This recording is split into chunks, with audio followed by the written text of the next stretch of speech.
Hunian era Majapahit. Berbahan kayu hingga syarat nilai budaya. Dikutip dari Radar Mojokerto.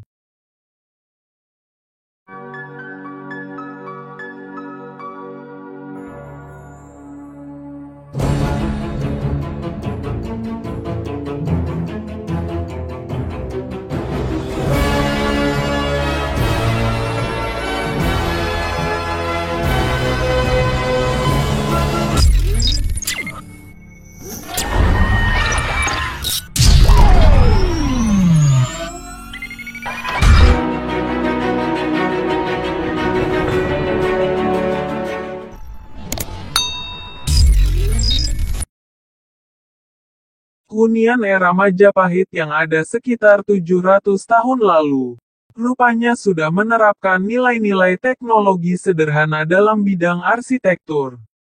Struktur bangunan rumah didirikan dengan memanfaatkan kayu sebagai material utama. Dibangun berdasarkan ide dan budaya yang berkembang saat itu.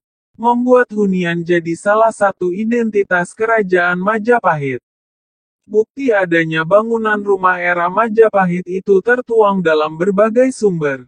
Mulai dari Kitab Negara Kertagama Empu Prapanca, Kitab Sutasoma, Empu Tantular, maupun catatan dalam panel relief sejumlah candi. Seperti di Candi Gambar Wetan, Blitar, Candi Kedaton, Trowulan, Candi Jabung, Probolinggo, Candi Minak Jinggo, Trowulan, hingga Candi Penataran, Blitar. Dari situ, muncul sejumlah istilah penyebutan rumah pada era kerajaan besutan Raden Wijaya tersebut.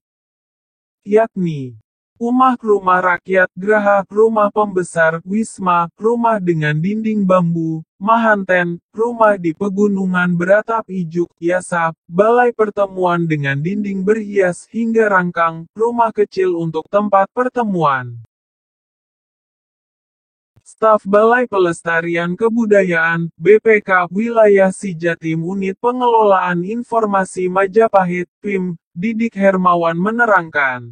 Pada era Majapahit, bangunan dibagi menjadi dua macam. Yaitu bangunan konstruksi dari susunan batu dan kayu. Konstruksi berbahan batu merupakan bangunan sakral layaknya candi.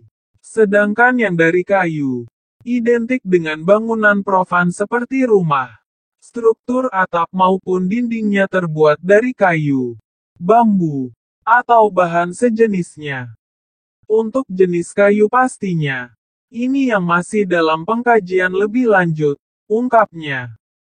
Hunian kuno tersebut berdiri langsung di atas tanah maupun batur tumpukan bata. Setiap rangka bangunan dari kayu tersebut disambungkan tanpa menggunakan paku dari logam. Justru, masyarakat saat itu memanfaat bambu sebagai pasak dan iratan sebagai ikat untuk merekatkan sudutan maupun bagian tertentu lainnya. Didik menerangkan, rumah masa Majapahit dibedakan menjadi 3 kelompok, yakni arsitektur Jawa kuno, arsitektur Majapahit lama, dan arsitektur akhir Majapahit. Arsitektur Jawa kuno berciri layaknya rumah panggung. Memiliki kolong antara lantai rumah dan tanah serta tanpa pemisah ruang. Pemisah ruang hanya pakai kain atau bahan tidak permanen yang siang hari dapat dilepas. Untuk penutup atapnya memakai alang-alang, bebernya. Selanjutnya, arsitektur Majapahit lama. Bedanya, struktur bangunan rumah berdiri di atas batur dan penutup atap memakai genting. Berbagai sumber menyebut, bangunan ini dapat berfungsi sebagai pendapa atau balai sekaligus tempat istirahat. Untuk arsitektur akhir Majapahit, memiliki ciri yang sama dengan arsitektur Majapahit lama. Namun sudah memiliki pembatas ruang yang permanen, sebut Didik.